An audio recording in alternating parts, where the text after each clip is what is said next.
Hello, everybody.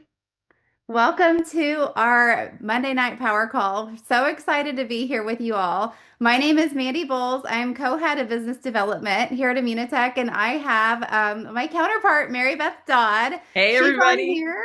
Yay, we're hosting y'all this evening. We're just super excited.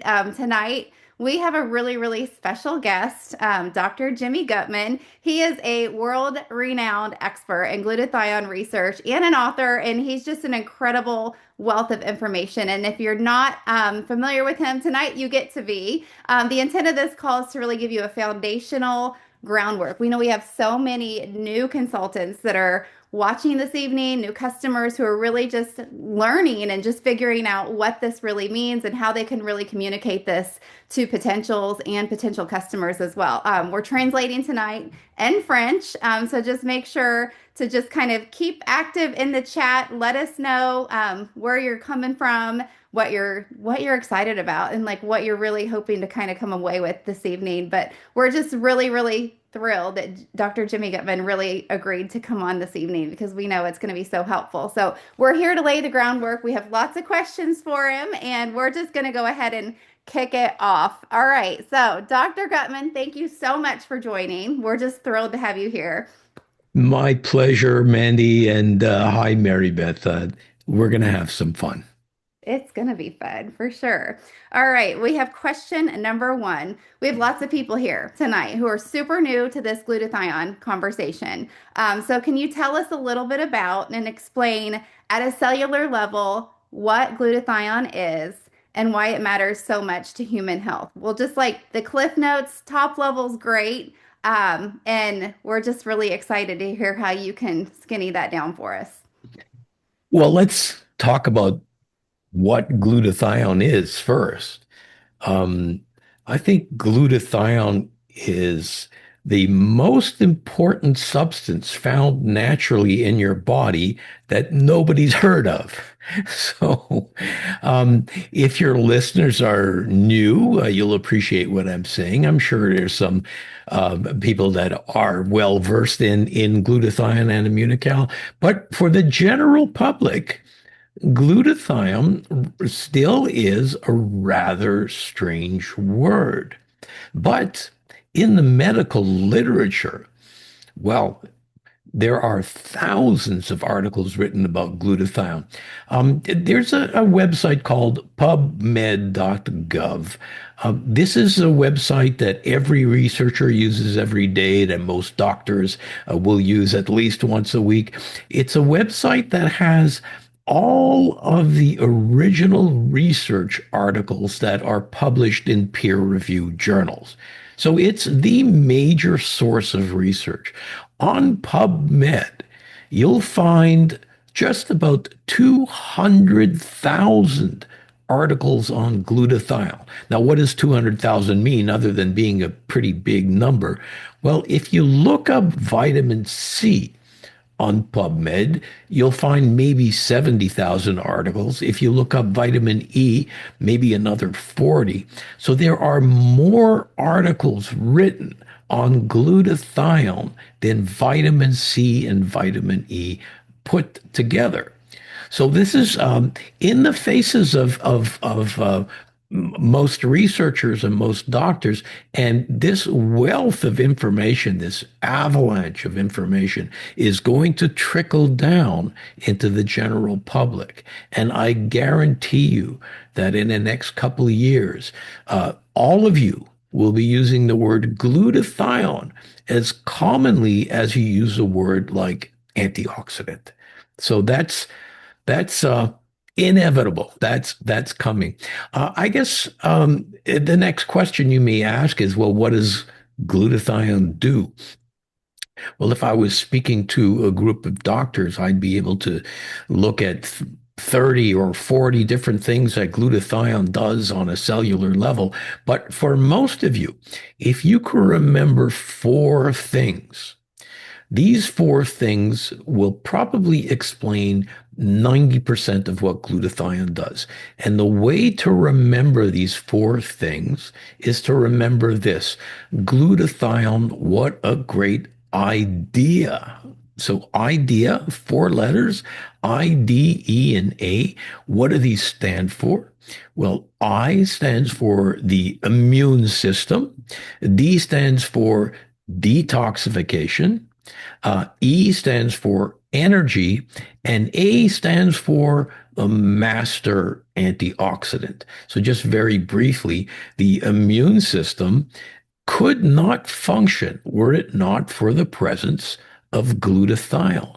And this has been well researched.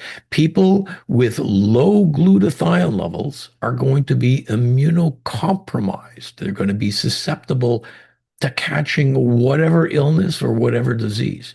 People with high glutathione levels have a chance to optimize their immune defense. The next letter is D, detoxification.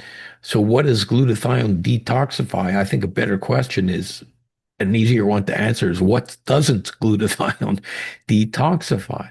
Glutathione detoxifies cigarette smoke and automobile exhaust and pesticides and herbicides and heavy metals and literally thousands of chemicals that we're still discovering in our environment depend on glutathione for their detoxification. So I tell people that next to water, there probably isn't a more important detoxification substance. Moving on to E for energy. Again, we could spend an hour just talking about that. Um, well, when we produce energy, whenever you produce energy, you light a fire, you run an engine. One of the things that you also produce is pollution, and the pollution that our bodies produce when we make energy is something called oxidative stress or free radicals. Now, we have these little structures in our cells called mitochondria. Some of you may have heard of this. These mitochondria are like little batteries in in our cells, and they produce lots of free radicals. And these little energy producing plants would literally burn up were they not given a consistent supply of glutathione. And we can take this from a cellular level to a whole body level and look at all the Olympic athletes, American athletes, Canadian athletes, British athletes, Poland, using immunical specifically for this for energy production. And finally, A, antioxidant. This is the one that most people are aware of. Glutathione is referred to in the literature as our master antioxidant. Now, that sounds more like a marketing term, but it's actually an appropriate physiological term. Why do we call glutathione the master antioxidant? Is because all of the other antioxidants we know of, and we know of over 2,000 antioxidants. None of these antioxidants could work properly were it not for glutathione. Glutathione recycles all these antioxidants. Glutathione recharges all these antioxidants. And the term is quite appropriate. Glutathione, our master antioxidant. So that was probably the longest question that I'm going to answer. I'll let you guys um, fire some more.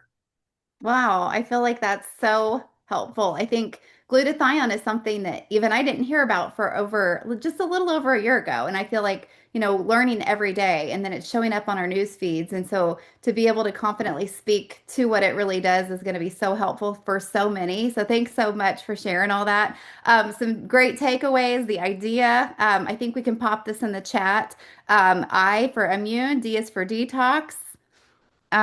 E, and we have a master antioxidant. So we'll Yes. go ahead and pop idea in the chat and then also take note, it is in PubMed. I think, that is a huge thing because if you're not super confident what you're talking about, you can always say, hey, it's in PubMed. And a lot of times the physician will go ahead and start digging on their own. So thanks so much for sharing all that. And I'm going to kick it over to Mary Beth and then I'm going to pop idea in the chat.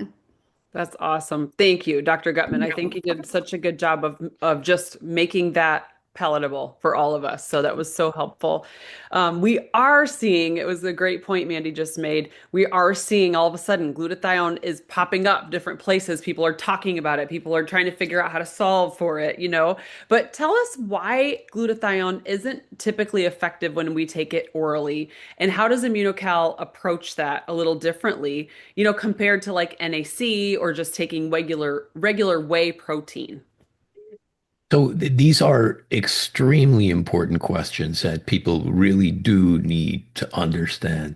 The first point you made is unfortunately rampant amongst people that know about glutathione. They think that they understand how important glutathione is, but they're led to believe that they can eat glutathione. And there are hundreds of companies that are selling glutathione supplements. This drives me crazy because the literature clearly shows that eating glutathione doesn't work. And it doesn't work because glutathione is very quickly broken down in our digestive tree, and none of it, or very little of it, actually makes it to your cells. But there's still all these companies marketing oral glutathione. More recently, they're marketing a different type of oral glutathione called liposomal glutathione. And so what happens there is they take glutathione and they put a liposome around it, which is a little fatty sheath around it, and that's supposed to make it more digestible. And again, they claim that there's research that shows that liposomal glutathione works. There's one single paper out of those 200,000 papers that show success with oral glutathione. And this is the one that everybody's hanging their hats on. This study was done in two groups of 6 people, not 100 people, not 1,000 people, not 20,000 people, 6 people. And it wasn't even a placebo-controlled study. It is a almost worthless study. And even the authors of the study point that out, that this is not meant to be advice. This needs to be studied much further. But this is what companies are hanging their hat on. And again, it is just, I guess I have to be a little cynical about the nutritional industry because you really don't know what's marketing and what's real science. And you have to go down and track down the original articles. Again, PubMed is an excellent site to get the truth. There's one other substance that's listed in the American PDR. That's a physician's desk reference. In Canada, we have a book called a CPS, the Compendium of Pharmaceutical Specialties. What are these two books? They sit on the desk of every single doctor and every single pharmacist in North America. And in those books are all the drugs that a doctor can prescribe, all of the substances a doctor can prescribe. If you look up in the letter I, you'll find something called Immunical, which is actually not a drug, and it can be purchased without prescription. If you look in the PDR and the CPS for glutathione precursors, you'll find two things. You'll find glutathione and you'll find a drug called N-acetylcysteine. These are glutathione precursors. So we discussed that eating glutathione doesn't work. So how does your body make glutathione?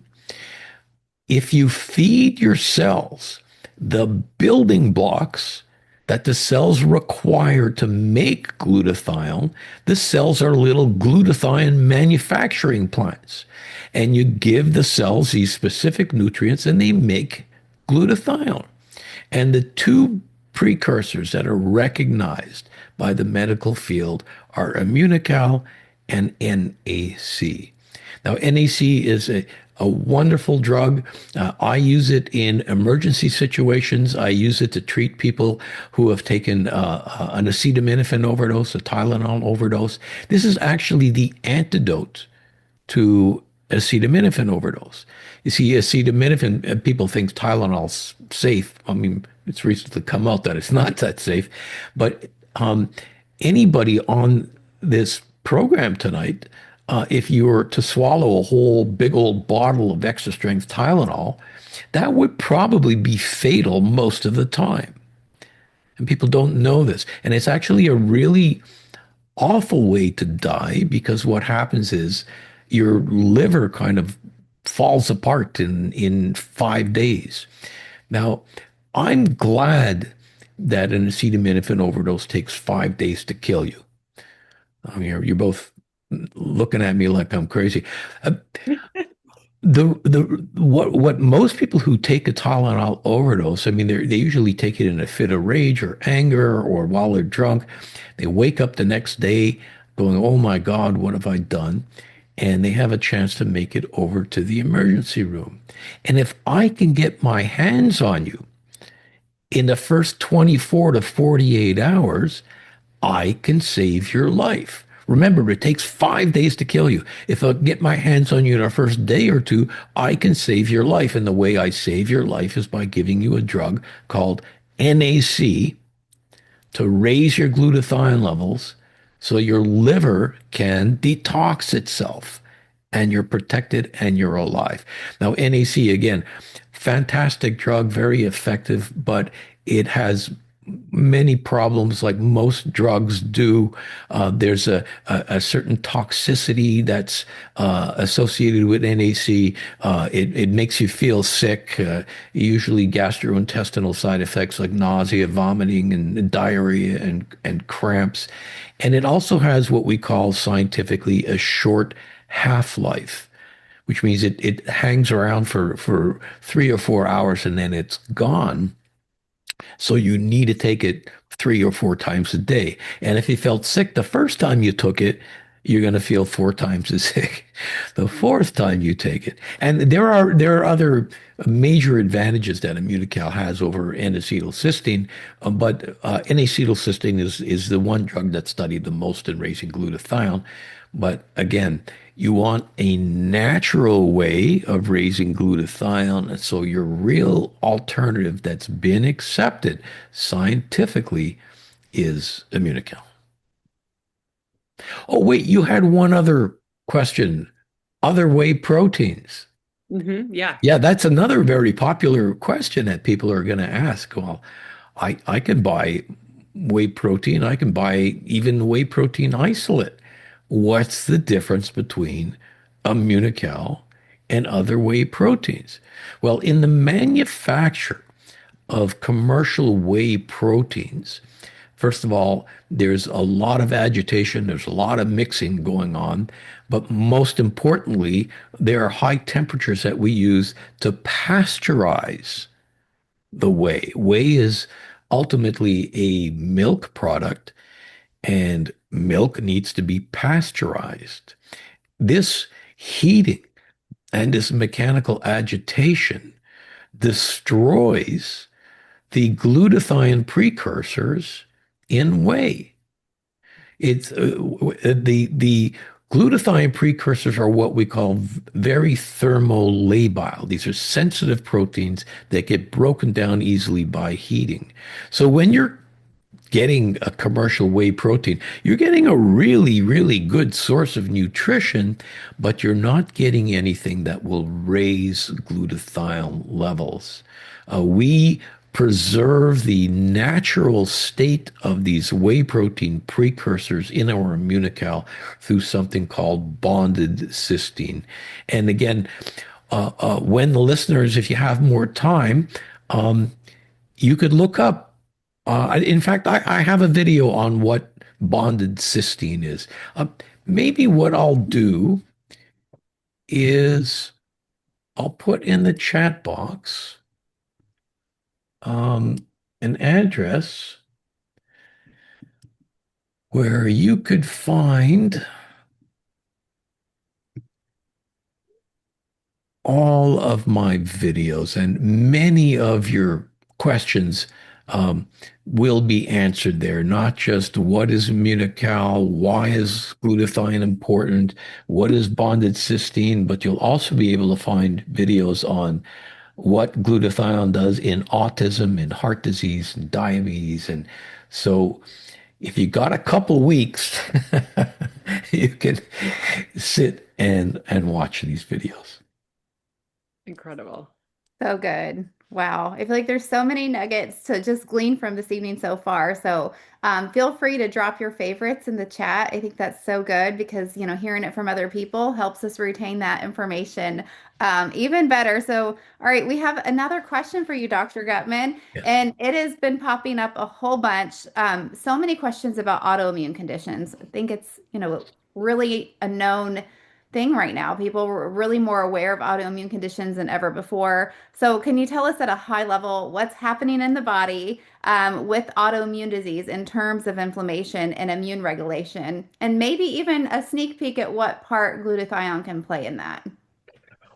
Well, in fact, this is an extremely important question because the thinking person, if they have a chance to digest what we heard earlier on tonight about people with a strong immune system have high glutathione levels, may come up with the question, well, if Immunical raises immune function, is it not possible that it can backfire in an autoimmune disease?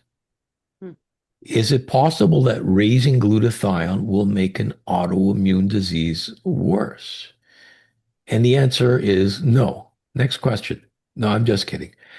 Yeah, Love it. the answer is no, because if you look at classic autoimmune disease like lupus or like rheumatoid arthritis, you'll find an overactivity of a group of white blood cells called B cell lymphocytes and an underactivity of a group of white blood cells called T cell lymphocytes. If you put glutathione into the immune system, then these two cell groups will balance and you'll end up with less inflammation, less pain, and an overall better clinical result. So most autoimmune diseases are not simply the immune system attacking our own tissues. Somewhere in there is an imbalance. And by using glutathione, you modulate these imbalances, you straighten them out, and you end up with good clinical effects. I've been studying this for 30 years now. In 2026, it'll be 30 years. I have yet to see a single case of autoimmune disease get worse through the use of Immunical. And in fact, very many of them get better. Not just lupus, not just rheumatoid arthritis, but things like multiple sclerosis and other autoimmune diseases. Um, the immune system next to the brain is probably the most complicated system that we know of. So we need to look at each autoimmune disease in turn, and we can dissect it and discuss how glutathione works. But let me just say, in general, it will. Love that. I That's love it. awesome. So good. Okay, so why, just dig in a little bit more. Why would supporting the body's natural antioxidant and detox pathways be relevant for people that are managing chronic or autoimmune conditions? Well, in most of these conditions, in fact, most common conditions, most common chronic conditions in the Western world are secondary to two things. One, inflammation, and inflammation has everything to do with immune balance. And two, free radical damage. And the whole theory of the aging process hinges upon free radical damage. And this is why we need antioxidants. And this is why we have a whole field of medicine. All they do is study antioxidants and oxidation called free radical biology with its own journals, its own conferences. It's a huge field, and free radical biology has been able to describe literally hundreds of disease processes that are either can be treated by antioxidants or can be prevented by antioxidants. And of course, as we mentioned before, glutathione is our master antioxidant. So if you want to get more miles out of your vitamin pill, out of your vitamin C, vitamin E, and all these other fancy antioxidants you might take, if you want to get more miles out of them, if you want to get more miles out of your fruits and vegetables, then you want to increase your glutathione levels. And of course, in anti-aging medicine, one of the key molecules that is being examined is glutathione. Glutathione is huge in the anti-aging world. And with aging comes different diseases. Cancer is more common in the older person. Diabetes gets more common as you age. Of course, things like Parkinson's and Alzheimer's, that goes without saying. Heart disease and on and on. So this really is key. And again, I welcome you to go to the YouTube channel and you could look up these individual disease processes and see the research with glutathione done on these diseases. That's Wow. so good. I'm going to call out one really quick thing, Mandy, before I toss it over for your question. And that is, Dr. Gutman, you addressed you touched on so many issues that people are facing right now that they're thinking about, even as far as like, do you want your fruits and vegetables to go further? People are thinking about right now, like the cost of things. They're thinking about how do I maximize, everything. So it's like if your other supplements are going to go farther with this and everything else is impacted, like, wow, what a product we have our hands on. So thank you for sharing that. Maribeth, Yeah. that's actually brilliant. That never even crossed my mind. The increasing unaffordability of our fruits, vegetables, and supplements. That's a great argument. It's not something a doctor would think of. All right, I over love to you, that. Mandy. It's so good. Well, you had me at anti-aging, Dr. Gutman. I think everyone is really just so focused on that. And we know that, foundational cellular health, if we can really get in on the aging process there, we can win in so many ways. And you did touch on it with chronic conditions. You were touching on some of the neurological conditions. I've seen Alzheimer's in the chat. So that was kind of leading me right into the next question with chronic illness, fatigue, oxidative stress. They're common themes, right? With aging. I love how you bridged into that. So, how does glutathione really relate to those processes and even something like a neurological disease? Well, there was a fascinating a group of studies that was done in the 70s and early 80s, where they measured glutathione levels at different stages of life.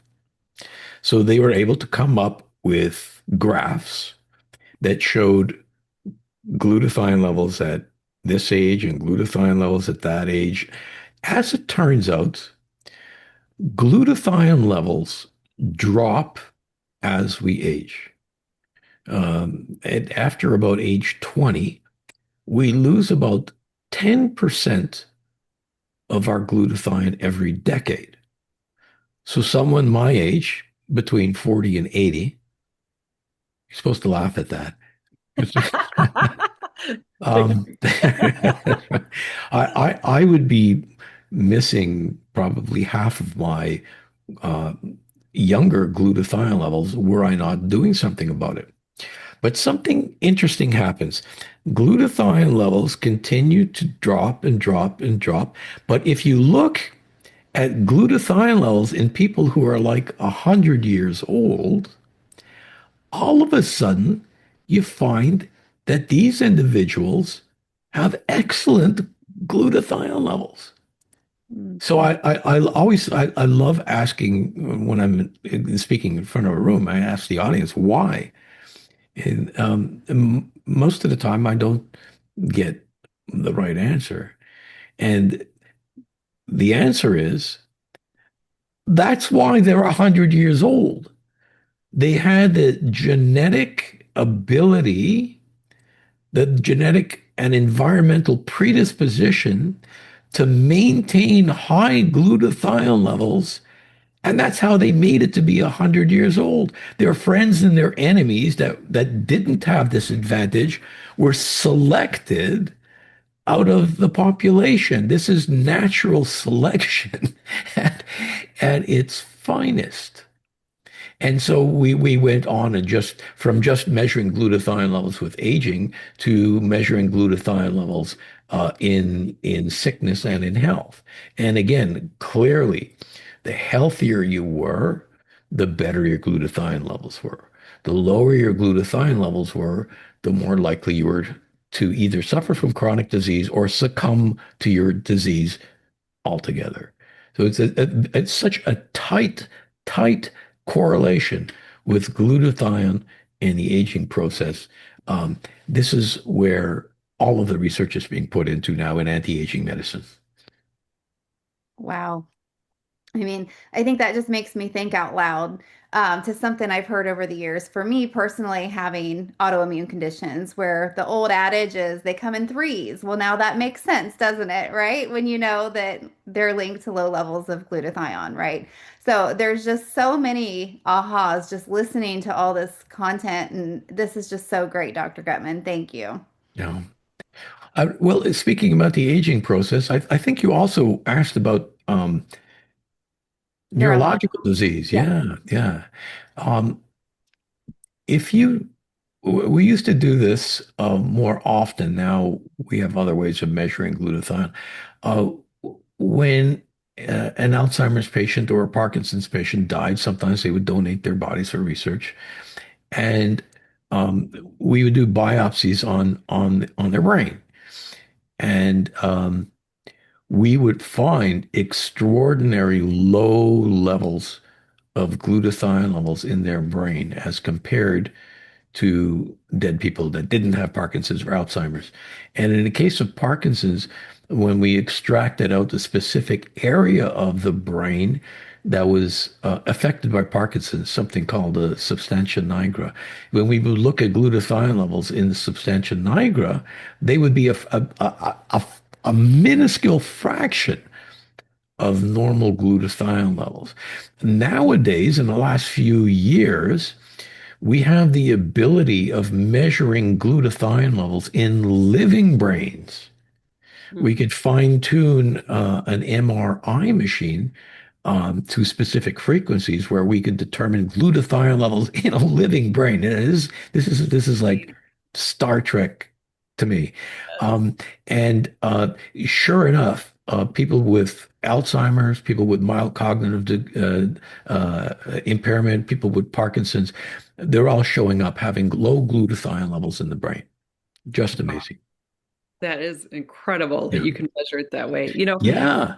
We have people asking all the time about different conditions, different things that face them, or people that they love, right? Or consultants are getting these questions like, will this help with my condition? So I'd love for you to share with us what's a really responsible way for us to answer that. Well, so you're pointing out that because we're a natural product, we're not legally allowed to market any medical claims. I think the FDA was mitigate or treat or whatever it is. Um, so we have to be careful to protect the company and to protect ourselves. But the way I answer these questions is I refer back to the research. And for example, in diabetes, I talk about the thousands of papers that showed a relationship between glutathione and diabetes, not just um, in longevity, but in complications of diabetes like diabetic blindness, like kidney failure, like peripheral neuropathy, and that there are research papers showing that raising glutathione will help with peripheral neuropathy. So I go back to the research and I say that research says that.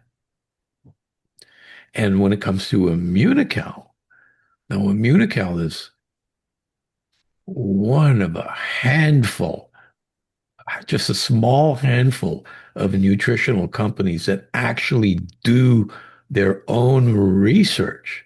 We have over 100 publications, and we could refer to those publications. So someone will say, well, is Immunical going to cure cancer?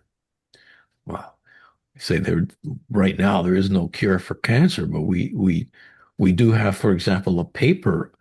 We have a research paper on Immunical and lung cancer that showed not only a higher tolerance to the side effects of chemotherapy, but increased survival. Now, this is a research paper. Do with it what you want, but please show it to your doctor. So those are the kind of answers that I think we should use and could use and get away with it. So good. So, in terms of being responsible and how we talk, we know we have a lot of individuals who are going out there and trying to explain this new product to a friend. So, Dr. Gutman, if you were a new consultant or a seasoned consultant or 30-year researcher, how would you explain Immunical to someone who is completely unfamiliar with it? Um, I would say that taking Immunical um, raises a substance called glutathione, um, which has been shown to improve your immune system. And your immune system is what keeps you alive, prevents disease, and keeps you healthy. And that would be my 15-second answer. Or I would say that Immunical is the most important supplement that you'll ever take. So you may not want to lean on science, but you may want to lean on something emotional. Because if you tell that to somebody, well, they're gonna want to know more about Immunical. So you'll tell them that most other nutritional supplements don't have the clinical research that this company provides. That most other nutritional companies are based on marketing claims, but not on real science. If you want real science, join a company that other health professionals, researchers, doctors are joining because of the science. So I think that's compelling enough. Oh, very compelling. I feel like that's something every single person in this Zoom can confidently say Immunical is the most important supplement you're ever going to take, and then be ready to answer with the questions. That is so good, Right. Dr. Gutman. Right. And you have that book that I published on the clinical studies. You have that available online, and I guess pretty much everybody is online now, so you can share that book.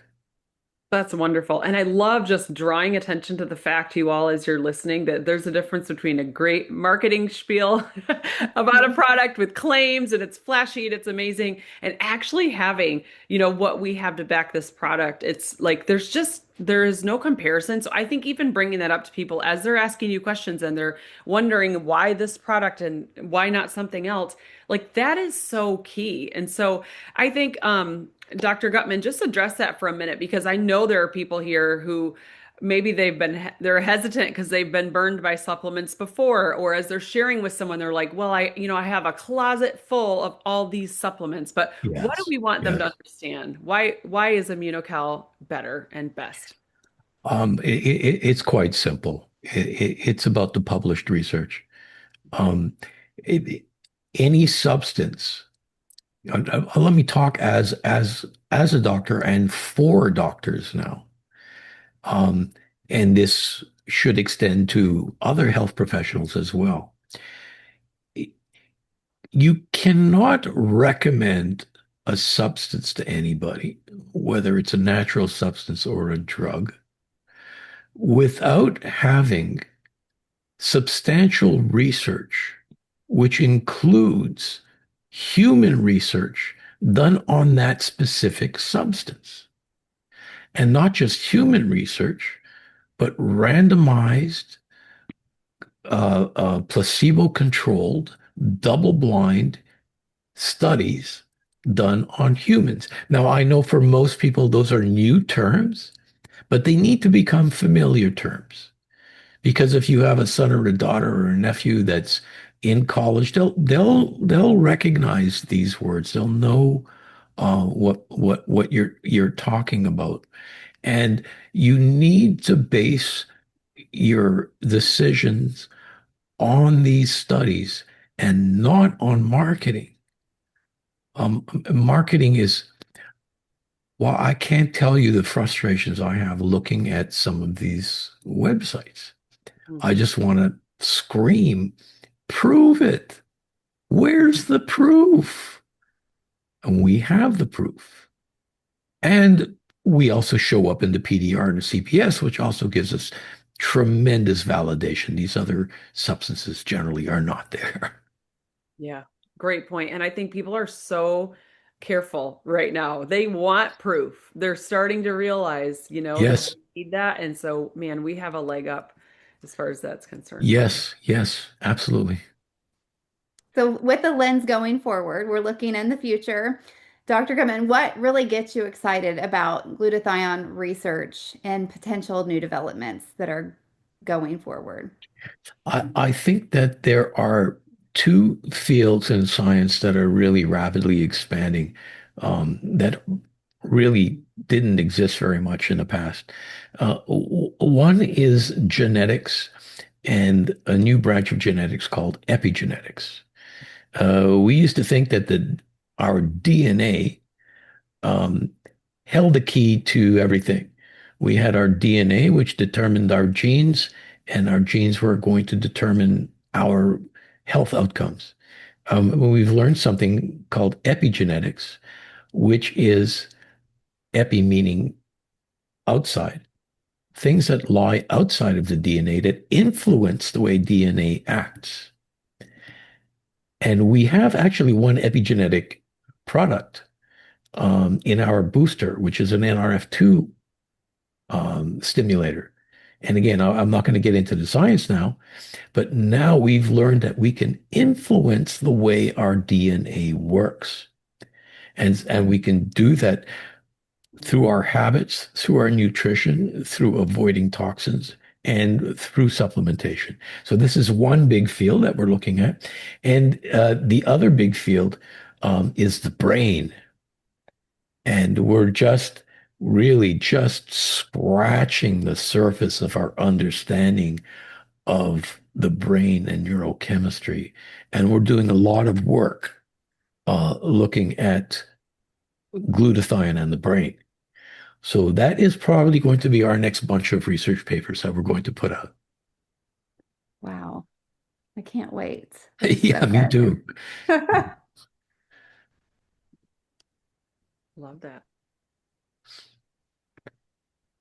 Well, All I right. see. Sorry. Oh, you're good. Go ahead. Sorry. Yeah, so the future is quite bright. I mean, we have um, a commitment to the field to continue publishing our papers, and I'll let you guys in on a little secret. It probably won't be a secret once I say it. By next year, we're going to have over 100 papers, publications. We're up in the high 90s now. So I'm planning on putting out a refresh of the book once we reach 100. This is All exciting. right, that's exciting. Yeah. Yes, I love it. Well, okay, Dr. Gutman, if there's one thing Yes. you would just love for everybody to get off this Zoom and remember and be excited about, one final takeaway, what would that be? Oh, I think we mentioned it. Um, there are so many supplements out there now that are trying to jump on the glutathione bandwagon. And most of them our oral glutathione or liposomal glutathione or other forms of glutathione, you need to understand that research shows that they don't work. There are other forms of glutathione, glutathione mouthwashes, glutathione patches. Uh, I hate to mention it, but glutathione suppositories. I mean, my God. Um, there's no search showing that any of these work. You need to use what has been proven, and what has been proven in the natural community is Immunical. That's the way to do it. So good. I love it. Well, I know we have just a couple minutes here. I don't know, Dr. Gutman, if you are comfortable taking a couple questions that we've had in the chat throughout our Sure. time. Okay. One that I thought was really interesting that was in the chat. Why give Immunocal to children if their levels are likely high enough? Oh, well, children have higher levels than adults, but that doesn't mean that the child can't lose glutathione. Um, and people ask me about measuring glutathione levels. Uh, I tell people that sure you can measure a glutathione level if you're willing to put enough money into it, but it doesn't matter because your glutathione level tomorrow might go through the floor. If you're exposed to a virus, your glutathione levels drop. If you're exposed to physical stress, glutathione drops. If you're an athlete in an event, you're going to deplete your glutathione levels after the event. Um, so many things are taxing your glutathione levels that the key is to maintain high glutathione levels as long as you can. Keep the tank full. And because we've been doing this for 30 years, we have lots and lots of what we call immunobabies. These are these are babies that were brought up taking Immunical. Some of them are now 25 and 30 years old.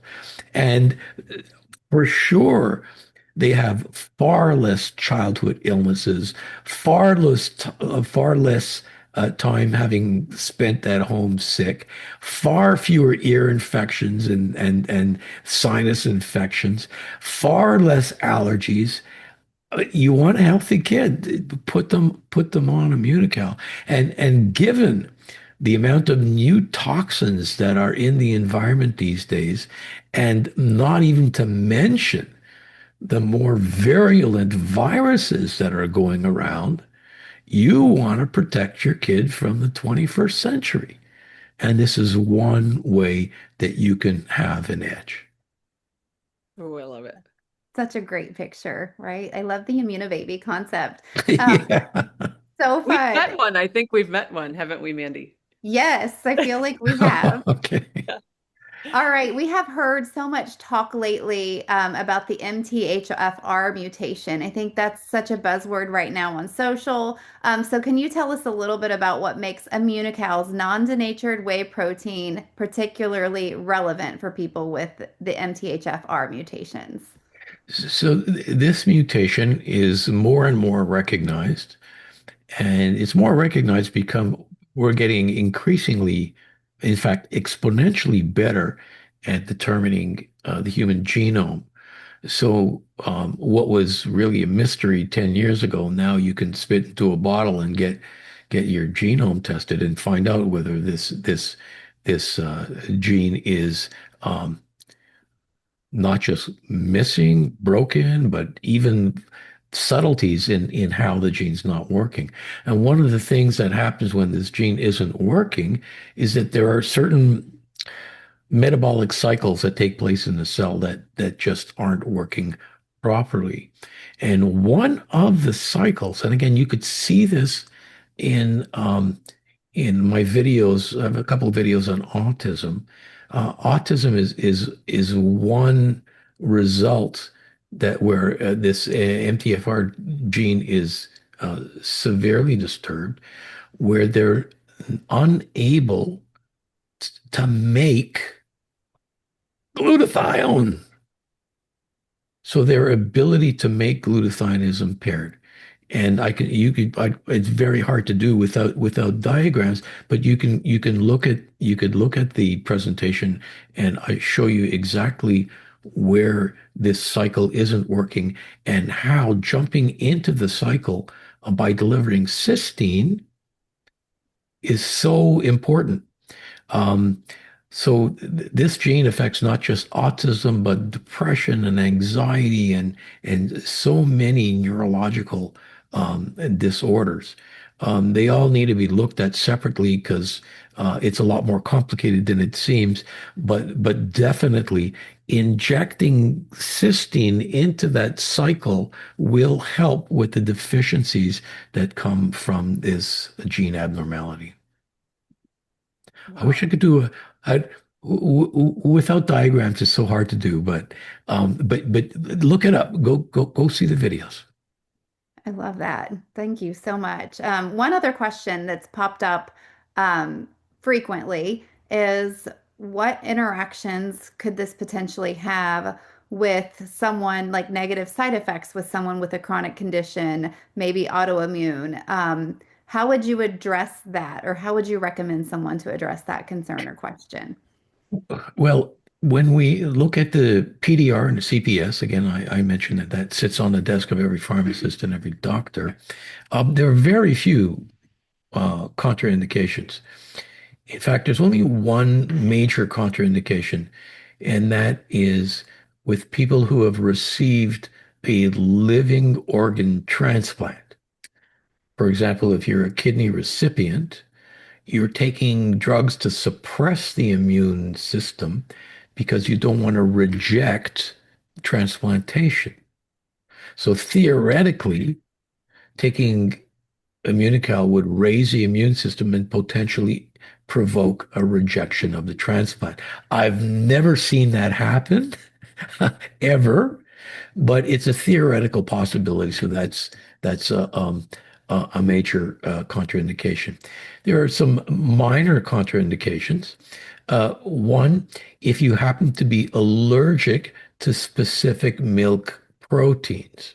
Now, a lot of people will say, well, I'm allergic to milk, when in fact they're not allergic to milk, they're lactose intolerant. Mhm. And so in the when we make Immunical, we remove all the lactose. So even the most lactose intolerant person can take Immunical.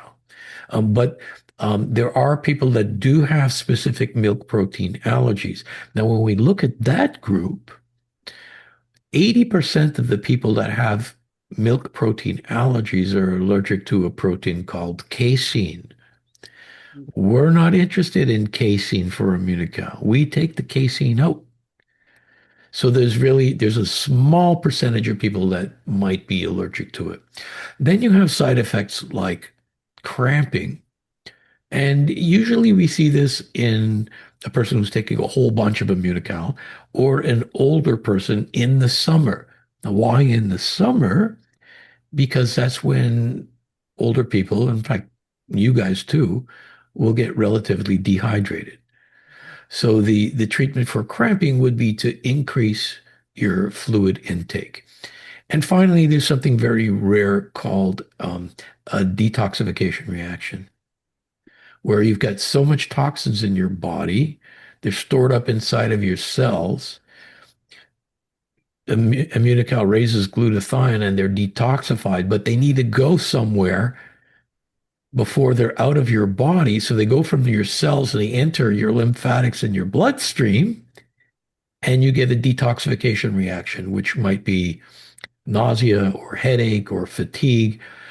When that happens, I tell people to cut down on their Immunical, not to stop it, but to cut down on it, stick with it for a couple of weeks, and it'll be gone. I can recall a very interesting detoxification reaction.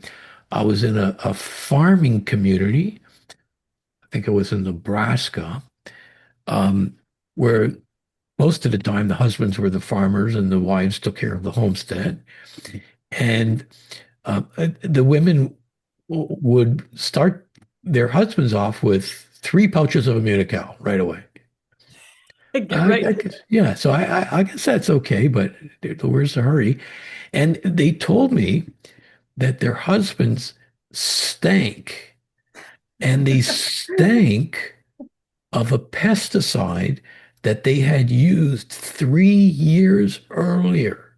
Wow. So that detoxification reaction manifested itself by them sweating out this pesticide. So Oh, very fascinating, fascinating. But don't give up the immunity count. Stick with it, and you'll feel vastly better in a couple of weeks.